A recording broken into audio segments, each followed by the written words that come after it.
Hey everybody, I'm Kenya and welcome to my YouTube channel. Do you guys want to hear a story today? And it's not funny, haha, but funny weird, okay? But no, seriously. So I was interested in getting life insurance through New York Life Insurance, right? And so I go to the website, and you know how you just like put in your information, your contact information, and a New York Life Insurance agent got back to me. He wanted to set up a Zoom meeting so he can go over everything with me. And so before we even got on the Zoom meeting, I literally work with people. I go off of vibes, right? If I like you, I'ma mess with you. We could do business together. But if I don't really mess with you like that, like if it's something about you, then I'm not going to do business with you. And I feel like overall that's how we do business in general. Like you have to be likable for people to want to, you know, spend money with you or whatever. So before we even got on a Zoom meeting, he was like, yeah, you know, I've been selling New York Life Insurance, you know, I'm a retired police officer.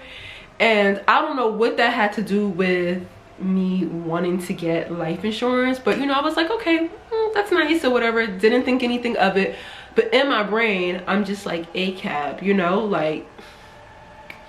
So we do the Zoom meeting. He introduces himself and he, again, you know, I'm a retired police officer. Again, I'm just like, he starts the presentation on Zoom about New York Life Insurance. He's doing his whole spiel. And then he's explaining to me that life insurance is like mini banks, right? Where like you can borrow, you can do all these things. It's just something great to have or whatever. But the part that had me like was when he was like, yeah, you know, like all of those rich older people who got rich, that's how they got rich through life insurance. You know, like the Rothschilds. As soon as he said the Rothschilds, I don't know what it was. Something went off in my brain, like information that I had tucked deep back to the back of the brain came to the front of the brain. And I was like, well, you know, New York Life Insurance. And I was about to go off on this whole big tangent, right? As I feel myself about to go off on this tangent, this history lesson, I'm about to school this young man. I said, you know what? Never mind. Let's just keep it on life insurance. Continue. So he continues this whole spiel or whatever. Now, first things first, what gave me pause is this. I think he said he was Puerto Rican, if I'm not mistaken. But New York Life Insurance, formerly known as Nautilus, I think that's how you pronounce it, Nautilus. But anywho, New York Life Insurance during the 1840s, slave owners started taking out life insurance and putting it on their slaves, enslaved people. You get what I'm saying? And so if you die, the slave owner is going to get the money from the life insurance. That money is not going to go to the slave's family, the enslaved person's family, but it's going to go to the slave owner. And so New York Life Insurance was one of those companies who had their hand in slavery. And I'm a black person, you know, phenotypically I look black. I'm a foundational black American. You can look at me and tell that I'm black. But I totally forgot that New York Life Insurance was involved in the slave trade until he brought up the Rothschilds. And that's when a light bulb went off in my head and I just started thinking about it. So as he's doing this whole spiel, that's all I could think of is I'm not getting this life insurance, right? I'm not getting it. After slavery was over, the slave owners who had life insurance on their enslaved people, they were paid out from the company. So not only that, slavery was abolished in England in 1833, right? So there was the Slavery Abolition Act of 1833, and then there was the Slave Compensation Act of 1837. So Nathan Mayers Rothschild and his business partner, Moses Montefiore, they lent the British government approximately $15 million. These were monies that were given to plantation owners to help them basically offset the cost because they are going to be losing their free slave labor, right? So because they're going to be losing free slave labor, that means that they're going to be losing coin, right? And so these loans were given out to like these plantation owners to help them with this transition. So within the British Empire, helped out plantation owners in the Caribbean South Africa, and Canada. And more than 800,000 enslaved Africans were free. And they were primarily in the Caribbean. Because if you don't know, 90% of the slaves went to the Caribbean. 6% came to the New World, which was only the 13 colonies, and then the other 4% were spread out amongst the world, mostly in like Europe or whatever, right? So majority of the slaves were in the Caribbean, Central America, South America. And then like while all of the plantation owners were fighting over like territories, you know, like Barbados and Bermuda, the British were like, hey, we don't have any slaves in the 13 colonies. And that's when they started importing slaves from, I believe, Bermuda into like the Carolinas. And this is why like the Gullah Geechee people have like a strong Caribbean accent. So I don't claim to be a historian or anything like that. I just read a lot of books, and that's where I get my knowledge from. But if this is your lane, like history and all those things, and I'm leaving out any details, feel free to put it in the comments. Educate me, educate anybody else that might watch the video and that might go to the comments, you know. And so the British government received approximately between 15 and 20 million euros from Nathan Mayers Rothschild and his business partner Moses Montefiore to compensate the plantation owners. Now, as I've been researching this topic, you know, because I like to come with facts, I want to make sure that I'm saying the right things, you know. I keep getting different loan amounts. Some sites say 17 million euros, some says 15, some says 20. That would be approximately about 19 billion euros in 2025, right? So they lent the British government this money, right? The taxpayers basically paid that loan back. So the British government received a loan between 15 and 20 million euros back in 1837, okay? The British government literally just got finished paying off that loan in 2015. That's only 10 years ago. Do you know how much the Rothschilds family made in interest? Interest from about 1837 until 2015. And you're like, yeah, that's how the Rothschilds got rich. From the life insurance policies, from New York life insurance. And that money came from the British taxpayers. That money that was paid back to the Rothschild family and the Montefiore family came from the British taxpayers' money. But not only did the Rothschilds have a hand in lending money to the British government, also the Barclay family. And if you have a Barclays credit card, which I do, I have a Carnival Barclays credit card. Yeah. Also, Nathan Mayers the Rothschild was a beneficiary of a plantation in Antigua. He was basically a co-mortgage holder in Antigua.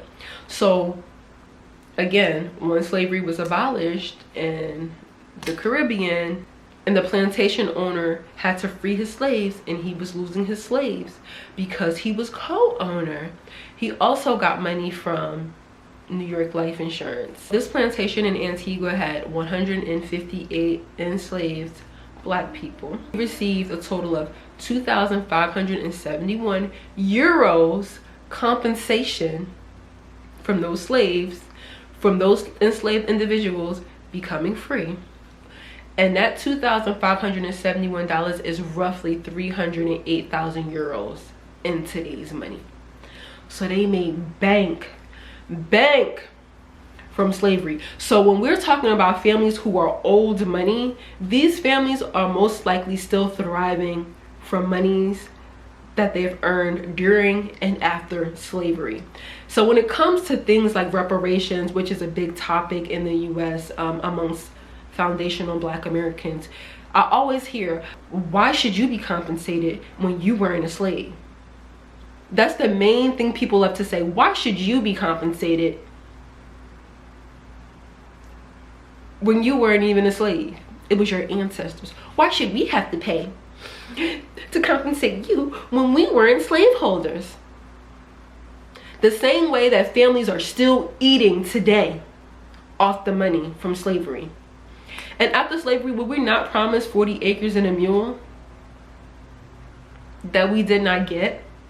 Well, where are they going to get the money to pay you guys for reparations? Well, maybe you guys can get a loan from the Rothschilds bank. I'm saying y'all have money to give people PPP loans. Y'all have money to send to Israel while they have free health care and all the things that they don't have to pay for because our government is funding it. Find the money. Figure it out. So then he hits me up like a few days later and he's like, well, okay, so like what's the next steps? And I was like, well, I think I'm gonna go with Mutual of Omaha Life Insurance. Now I gotta research them too. And he's like, well, why? And I was like, it doesn't really matter. Like, I didn't even give him a reason why I didn't want to go with New York Life Insurance. I just feel like his whole attitude, like this pompous, I'm a retired police officer, bringing up the Rothschilds and this is how they got rich. Like, I don't know. I just felt like I just didn't like his vibe, okay? And of course, I Googled him and I saw that he was out on workman's compensation in 2021. And so my spidey sentence, my common sense is telling me he didn't retire. He was forced out of that job. Boy, what you do? What did you do? And as I mentioned, I'm a foundational Black American, which means that my people have been here before the US was the US. So the US is only 250 years old and my people have been here when it was just the 13 colonies. So that makes me a foundational Black American. And there are also foundational white Americans, people who have been here before the US was the US. Mostly the British though, okay? And when I hear like white people saying, why do you deserve reparations? I kind of side-eye them too, especially if you are of Irish, Scottish, Welsh, and British descent and your people have been here as long as my people. Because let's be real, a lot of foundational white Americans, okay, we have to distinguish them, okay, a lot of y'all came here as indentured servants, okay? So I got my notes, all right? So if you see me looking down, that's what I'm looking at, all right? So roughly 300 to 400,000 indentured servants came from England, Ireland, Scotland, and Wales between 1607 and 1776, all right? These individuals basically agreed to work between 4 to 7 years in exchange for passage, food, and shelter. So a lot of these were like criminals that were sent to penal colonies, which was the United States, or the New World, to 13 colonies, and later they started to be sent to Australia. Tens of thousands more were sent to British Caribbean colonies like Barbados and Jamaica, where conditions were even harsher. There are estimates that suggest that up to 100,000 or more indentured Europeans went to the Caribbean. The Dutch, the French, and the Spanish also used indentured servitude, but not to the extent that the British did. I don't think it was as harsh from what I read and what I gathered. Places like Santo Domingo, Haiti, and Suriname. Suriname is a country in South America, had a small number of European indentured servants that arrived. They were mostly convicts, debtors, people who were in severe debt. Like, you know, in Dubai, it's illegal to be in debt. And so they were like severely in debt. So my whole point of mentioning white indentured servants is that after your 4 to 7 years that you served as indentured servants, it's not like the British government was like, you know what, y'all are done with y'all servitude, let me give y'all a ride back to Scotland, Ireland, England, Wales. They didn't. You either had to figure out a way to get back or you had to start a new life here. Now after their servitude, if you got here like in the early 1600s, you got something called freedom dues. So after your contract was up, you would receive a small piece of land, clothing, tools, or a gun, corn or food stuffs. Not sure what food stuffs actually means. And sometimes even a bit of cash.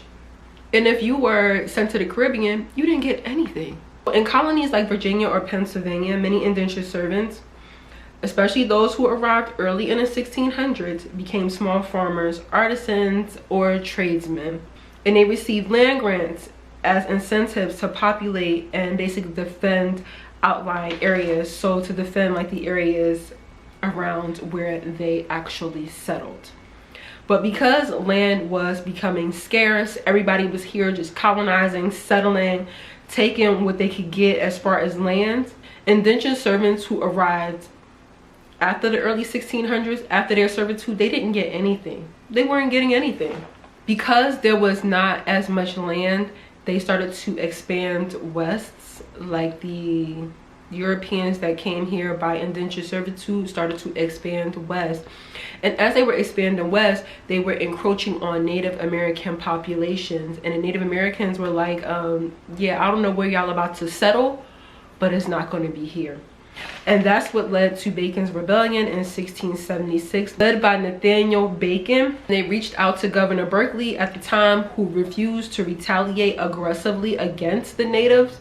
We live in a capitalistic country, and Governor Berkeley was thinking about how they had a peaceful trade agreement with the natives, and he didn't want to mess that up. Because he didn't want to mess up the relationship that they had with the Native American tribes, that's what led to the Bacon's Rebellion of 1676. And so that was the catalyst for the Bacon's Rebellion. When I hear foundational white Americans being like, you know, trying to shame black people for wanting reparations, my thing is, why aren't y'all asking the British government for reparations? And we all know, like, the Appalachian Mountain region of the United States consists of some of the poorest areas in this country. The poorest areas in this country. And it's like those people in those regions have like Stockholm syndrome. They don't understand how poor they are. I'm so confused as why certain white people don't see that. Why aren't they as mad as foundational black Americans when it comes to where we are in this country? And I'm on TikTok a lot. Like, that's where I love to be. And like, there's so many videos I see, like on TikTok you can see like how people live in every corner of the country, every corner of the earth. There was like this TikTok creator who was like riding through like the Appalachian Mountain area, and I believe he was in Virginia, to see Trump flags on homes that are literally falling apart is insane. This is how you guys live. Like, there's no jobs out. There's really like not that many jobs out in like rural Appalachia, rural Pennsylvania, rural Kentucky. Not many ways that you can actually earn a living and get ahead, unless you graduate high school and you get out. You go to college and you just never come back. You know what I'm saying? You'll have to most likely rely on food stamps, Medicaid, Section 8. Like, you're going to most likely have to rely on government benefits. How come you don't see that the government was designed for you also to fail?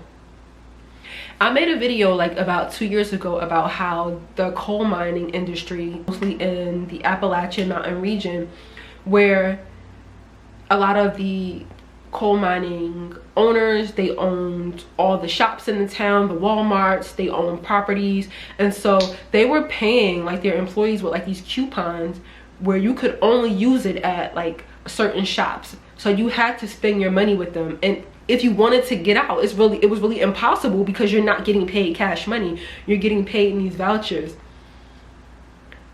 And these are just the things that I think about as just a person, and it's so crazy. I'm gonna try to find, there was a TikTok video where this man was like, he was like an older white man, I'm assuming he was like a boomer. He was like, how come all the people who are liberals are college educated? And Trump always says he loves uneducated people. And I feel like when you go to college, it teaches you to research, do your own research. It teaches you to think critically. And when you're going away to college, you're coming across so many different types of people from many walks of life. You get to talk to each other, you know. You get to share your lived experiences. And so what you were taught in your small town, it's like you slowly start to unlearn that, because now you're in this part of the country with these types of people that were never in your direct community, and you're learning things. So now you know that what you were taught and what you learned about others and the country isn't true. You start to put on your thinking caps. And this is why most educated people are liberals. And I feel like the new insult is people who are educated and people who are able to use their brains. Now they call you woke. Oh, this is wokeness. This is the wokeness. Like, they say that as an insult and to dismiss you when you know better. I don't know. These are just the things that are on my mind that I think about. And I don't know. What do you think about what I've said so far? I'm really like thinking as I speak, because I'm just like, I don't want to say the wrong thing. I don't want to come across ignorant or just dumb as hell. You know what I'm saying? But if you have anything to add to the conversation, feel free in the comment section. But be nice, okay? This is a safe space for us to express ourselves, but be respectful about it. And so when it comes to reparations, although I was never a slave, I feel like on behalf of my ancestors who had to endure such conditions, yeah, I'm owed. I will take that payment on behalf of my ancestors. And my maternal grandmother, who was born in 1936, was an actual sharecropper. And I remember as a kid, she would always say she only went to school until she was 13 because she had to help daddy on the farm, because her mother passed away when she was about 11 from like cervical cancer or something like that. And my grandmother would never want to talk about her childhood. That was something that she hated. And I remember going to her childhood neighborhood when I was about 15 years old. And wow, that's a different story for a different day. Like, that was just wow. And when my grandmother would see white people, like, we would like go to like the stores, like C.H. Martin. My grandmother was from Jersey City, New Jersey. So we all, if you know about Jersey City, New Jersey, like C.H. Martin, then we would go like to like Rose Supermarket, I think it was called. And I remember walking with her, and anytime she would see like a white person, especially if they were like older than she was, she would be like, she would literally put her head down and be like, I feel like whatever happened in her childhood was so traumatic that she just couldn't conceptualize or realize or understand, or it hadn't clicked to her like that you're in the Northeast. Like, at the time it was like the late 90s, early 2000s. Like, you don't have to walk around and yes, you don't have to do all that. I really wish I would have asked her more questions before she passed away, like about her childhood and what it was like. But yeah, them reparations come up off them reparations, okay? Them Rothschilds, those Barclays, y'all still lend their money? Okay? That's where the government could get their money from. They did it before. The British Empire did it. The British Empire did it. And y'all could do it. The US government could do it too. So with that being said, if you made it to the end of this video, I would like to thank you guys for coming to kick it with me today. That is it for today's rant and the thoughts that are on my brain that I had to express. And I feel like this is the perfect platform, the perfect place for me to express those thoughts. I feel like in the real world, the world that I live in, a lot of my thoughts on these topics, people just don't understand because they just don't really care about it. And I feel like they don't care. A lot of it is because they're not educated, and a lot of it is because it's not directly affecting them at the moment. Yeah, so make sure that you subscribe for more of my thoughts, and I will see you guys in my next YouTube video. Toodles.